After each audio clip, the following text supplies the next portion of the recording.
চিত্রা কুকিংসের পক্ষ থেকে স্বাগত জানিয়ে আবার একটি ভিডিও নিয়ে হাজির হয়েছি। আজকে আমি আপনাদের রান্না করে দেখাবো চিকেন বল। তার জন্য আমি কয়েকটা হাড়বিহীন চিকেন নিয়ে টুকরো টুকরো করে নিয়েছি এবং কয়েকটা পাউরুটি টুকরো টুকরো করে সাইডের লাল অংশগুলো কেটে বাদ দিয়ে পাউরুটিটা নিয়েছি এবং কয়েকটি কাঁচা লঙ্কা মিক্সিতে পেস্ট করে নেব।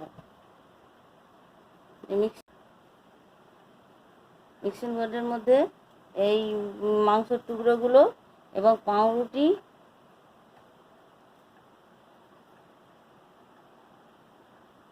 এবং কয়েকটা কাঁচা লঙ্কার টুকরো এগুলো পেস্ট করে নেব। আমার কাঁচা লঙ্কা মাংস পাউরুটি দিয়ে মিক্সিতে পেস্ট করে নিয়েছি।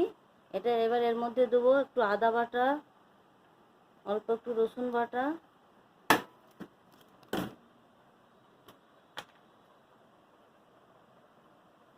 এবং 1 চামচ নুন লবণ দেব।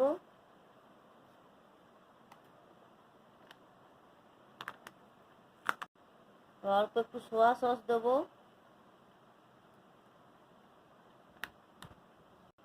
অল্প একটু গোলমরিচের গুঁড়ো দেবো।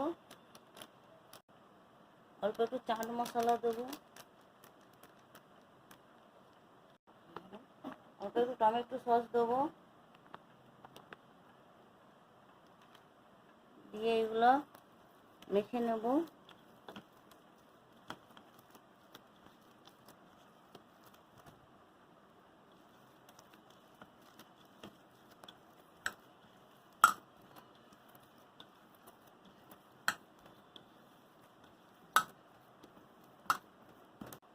এক চামচ ময়দা দেবো। আপনারা ময়দা নাহলে কর্নফ্লাওয়ার দিতে পারেন। দিয়ে এগুলোকে ভালো করে মেখে নেব। দেখুন সব রকম উপকরণ দিয়ে আমার চিকেন বলটা রেডি হয়ে গেছে মাখানো। এবার আমি হাতে একটু তেল বুলিয়ে গোল করে নেব। হাতে অল্প তেল বুলিয়ে দিয়েছি। এবার একটু একটু গোল গোল শেপ করে গোল করে নেব।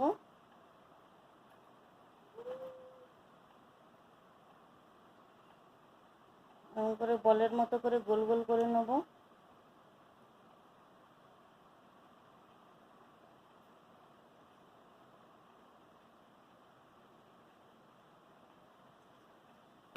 সবগুলো এরকম করে গোল গোল করে নেব।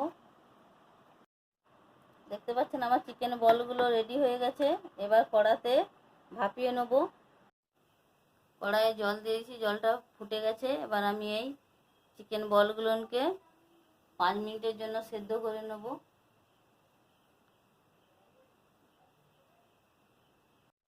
আমার চিকেন বলগুলো সেদ্ধ হয়ে গেছে। এবার আমি তুলে নেব।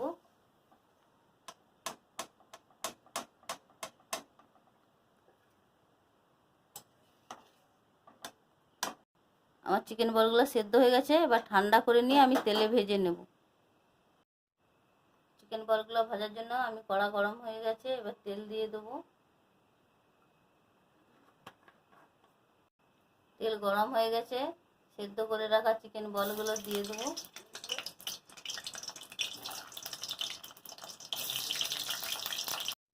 দেখতে পাচ্ছেন আমার চিকেন বলগুলো ভাজা হয়ে গেছে। এবার কড়াই থেকে তুলে নেব।